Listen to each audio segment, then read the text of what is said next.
High বন্ধুরা, আমি আজকে খোকা ইলিশ করবো কাঁচকলা দিয়ে। কড়াই বসিয়ে দিচ্ছি, তেলটা দিয়ে দিচ্ছি। এ দেখুন কাঁচকলা ভাজা হয়ে গেছে, তেল বসিয়ে দিচ্ছি। কাঁচকলা দিয়ে ঝোল করলে কালো জিরে যাবে না, জিরে যাবে।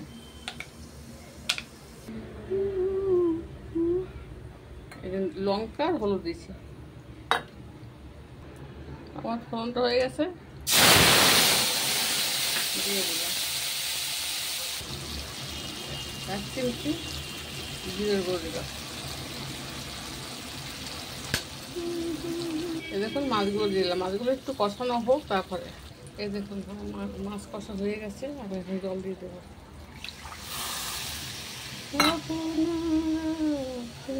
এই দেখুন ঝোলটা ফুটছে, মাছটা উল্টিয়ে দিচ্ছি।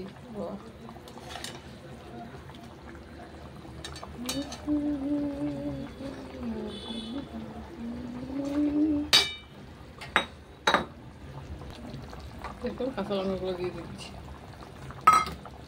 এই দেখুন আমার ঝোল হয়ে গেছে, আমি নামিয়ে দেবো। গ্যাস নেমিয়ে দিই। এই দেখুন কাঁচকলা দিয়ে ইলিশ মাছের লাল ঝোল হয়ে গেছে, কত সুন্দর দেখতে হয়েছে দেখুন।